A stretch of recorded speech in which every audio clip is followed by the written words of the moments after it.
নির্বাচন কমিশনকে ফের করা আক্রমণ মমতা বন্দ্যোপাধ্যায়। বাংলার বিরুদ্ধে নজিরবিহীন পদক্ষেপের অভিযোগ মমতার। পুলিশ প্রশাসনে বদল নিয়ে ক্ষুব্ধ মমতা বন্দ্যোপাধ্যায়। নির্বাচন কমিশনকে ফের করা আক্রমণের আগে বারবার সরব হয়েছেন মমতা বন্দ্যোপাধ্যায়। কমিশনের ভূমিকা নিয়ে প্রশ্ন তুলেছেন। ফের করা আক্রমণ মমতা বন্দ্যোপাধ্যায়। সোমরাজ রয়েছে আমার সঙ্গে। সোমরাজ,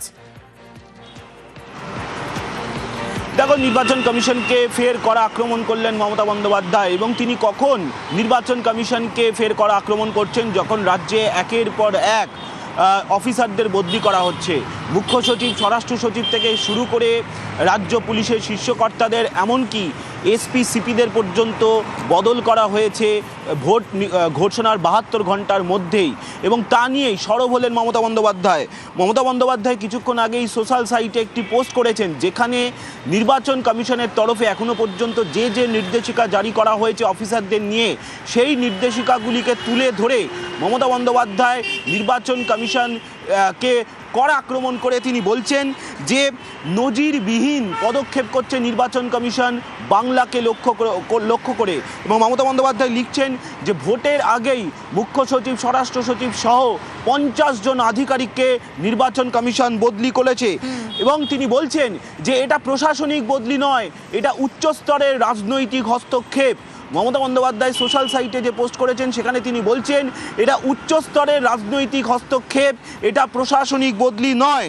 এবং তিনি বলছেন যে নিরপেক্ষভাবে যেভাবে প্রতিষ্ঠানগুলিকে রাজনৈতিকভাবে প্রভাবিত করা হচ্ছে, তা সংবিধানের ওপর আঘাত করা হচ্ছে। এসআইআরে এখনো পর্যন্ত 200 জনেরও বেশি মানুষের মৃত্যু হয়েছে। এবং এক্ষেত্রে তিনি সোশ্যাল সাইটে যে পোস্ট করছেন, তিনি বলছেন যে নির্বাচন কমিশনের ভূমিকা কার্যত পক্ষপাতদুষ্ট এবং রাজনৈতিক স্বার্থে নির্বাচন কমিশনকে পরিচালনা করা হচ্ছে। পাশাপাশি তিনি এটাও বলছেন যে সাপ্লিমেন্টারি তালিকা এখনো পর্যন্ত প্রকাশ করা হয়নি, যা নিয়ে মানুষ দুশ্চিন্তায় আছে, আতঙ্কে আছে। তার কারণ তিনি মনে করছেন যে তারা ভোটাধিকার থেকে বঞ্চিত হতে পারেন। এই সাপ্লিমেন্টারি তালিকা প্রকাশ নিয়েও অনিশ্চয়তা তৈরি হয়েছে বলে মমতা বন্দ্যোপাধ্যায় সোশ্যাল সাইটে পোস্ট করে নির্বাচন কমিশনকে ফের করা আক্রমণ করছেন। এবং তিনি বলছেন যে ইন্টেলিজেন্স ব্রাঞ্চ থেকে শুরু করে এসটিএফ, সিআইডির মতো গুরুত্বপূর্ণ সংস্থাগুলি থেকেও অফিসারদের সরিয়ে দেওয়া হচ্ছে। এই চাঞ্চল্যকর অভিযোগ মমতা বন্দ্যোপাধ্যায় এনেছেন নির্বাচন কমিশনের বিরুদ্ধে। এবং তিনি বলছেন যে বিজেপি বিরুদ্ধে যাতে বাংলাকে দখল করা যায়, তার জন্য প্রশাসনিক ক্ষমতার অপব্যবহার করছে নির্বাচন কমিশন। বিজেপিকে সুবিধা দিতে নির্বাচন কমিশন প্রশাসনিক ক্ষমতার অপব্যবহার করছে। মমতা বন্দ্যোপাধ্যায় সোশ্যাল সাইটে এই অভিযোগও করছেন নির্বাচন কমিশনের বিরুদ্ধে। তার সাথে তিনি এটাও বলছেন যে বাংলার মানুষ লড়বে এবং প্রতিরোধ গড়ে তুলবে।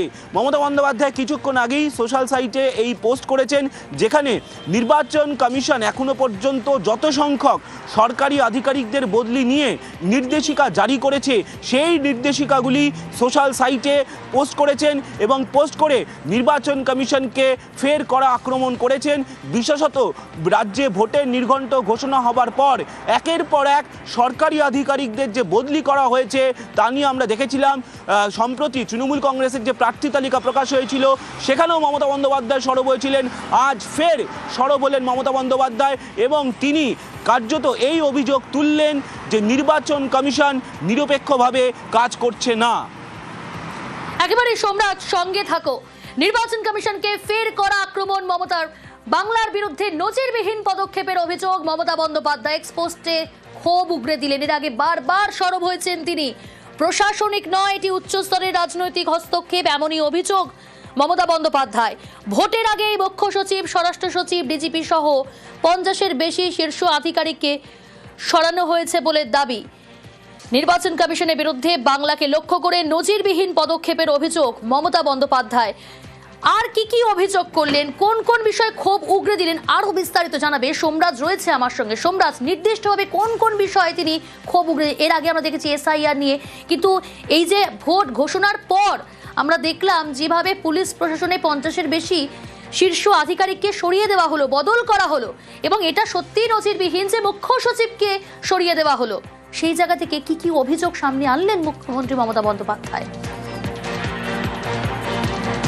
দেখো, এর আগেই মমতা বন্দ্যোপাধ্যায় স্পষ্টত অভিযোগ তুলেছিলেন যে রাজ্যের সঙ্গে আলোচনা না করেই কেন্দ্র রাজ্য সমন্বয় রীতি না রেখেই নির্বাচন কমিশন একতরফাভাবে সরকারি আধিকারিকদের বদলি করে যাচ্ছেন এবং সেখানে রাজ্যের থেকে যে প্যানেল বা তালিকা চাওয়ার কথা সেই তালিকা চাওয়া হচ্ছে না, তার বদলে নির্বাচন কমিশন সরাসরি অফিসারদের নাম পাঠিয়ে বলে দিচ্ছেন যে কোন পদে তাদের দায়িত্ব নিতে হবে।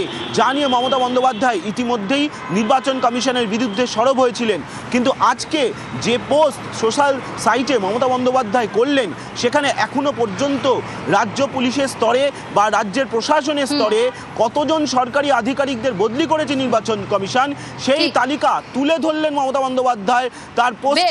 এবং তার সঙ্গে বেশ সোমরাজ, নির্বাচন কমিশনকে ফের করা আক্রমণ মমতা বন্দ্যোপাধ্যায়, বাংলার বিরুদ্ধে নজিরবিহীন পদক্ষেপের অভিযোগ মমতা বন্দ্যোপাধ্যায়। আর এক প্রতিনিধি আবির রয়েছে আমার সঙ্গে। আবিরের আগে আমরা দেখেছি বারবার এসআইআর নিয়ে সরব হয়েছেন তৃণমূল নেত্রী মমতা বন্দ্যোপাধ্যায়।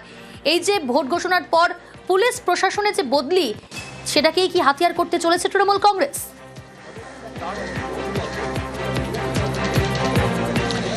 দুটোর প্রেক্ষিত আলাদা, দুটোর বিষয় আলাদা সম্পূর্ণভাবে। তৃণমূল কংগ্রেস দুটোর বিষয় আলাদা, দুটোর প্রেক্ষিত সম্পূর্ণভাবে আলাদা।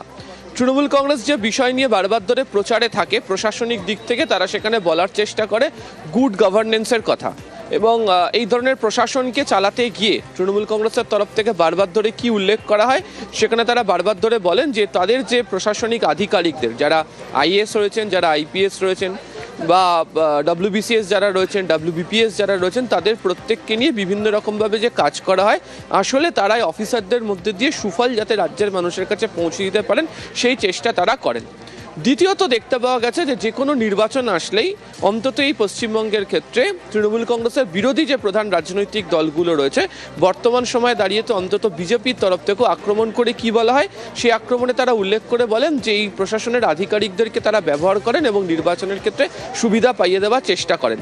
তৃণমূল এই জায়গাকে খণ্ডন করার চেষ্টা করে এবং বিভিন্ন নির্বাচনের ফল প্রকাশের পর তৃণমূলের তরফ থেকে পরিষ্কার করে উল্লেখ করে বলা হয় কি যে নির্বাচনী ফলাফলের প্রেক্ষিতে বুঝতে পারা যায় যে মানুষজন তাদেরকে ভোট দিয়েছে, তবে তারা সারা বছর ধরে প্রশাসনিক স্তর থেকে যে ধরনের কাজ করেন, যে ধরনের প্রকল্প নিয়ে আসেন, তার সুবিধা পৌঁছে দেওয়ার চেষ্টা করেন, তার মধ্যে সেটা লুকিয়ে থাকেই মানুষের সাথে কাজ করা সম্পৃক্ত বিষয়টি।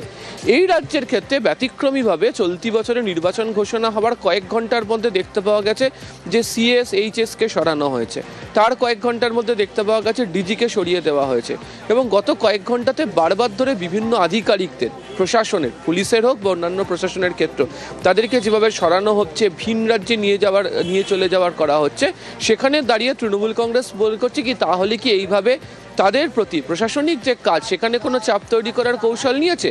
পাল্টায় যে মমতা বন্দ্যোপাধ্যায় আগের দিন একটি চিঠি দিলেন, আজকে যে তিনি এক্স হ্যান্ডেলে পোস্ট করলেন, যেদিনকে প্রার্থী তালিকা ঘোষণা করা হলো সেদিনকেও তিনি যে বক্তব্য রাখলেন, তার আগে মিছিল করে তিনি যে বক্তব্য রাখলেন, প্রত্যেকটা জায়গার বক্তব্যকে যদি খেয়াল করো তাদের তৃণমূল কংগ্রেস উল্টে পাল্টা নির্বাচন কমিশনের সাথে কেন্দ্রের শাসক দলের যে ভূমিকা বা সমঝোতার বিষয় সেটাকে পাল্টা নিয়ে আসার চেষ্টা করছে, এবং তারা এই যে সমীকরণটাকে সেটাকে রাজনৈতিকভাবে তারা ব্যবহার করার চেষ্টা করছেন হচ্ছে ভোটের প্রচারের ক্ষেত্রে।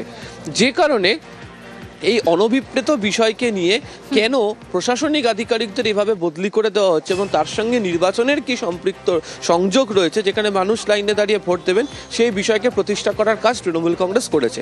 ফলে যে রাজনৈতিক আক্রমণ তারা শুরু করেছে, সেই রাজনৈতিক আক্রমণের জায়গাতে তারা এটাই বলার বা বোঝানোর চেষ্টা করছে যে এই যে প্রশাসনিক আধিকারিকদের বদলি, প্রশাসনিক আধিকারিকদের সরিয়ে দেওয়া, এতে রাজনৈতিকভাবে তৃণমূল কংগ্রেসকে কোণঠাসা করে চেষ্টা করা কোনো লাভ হবে না।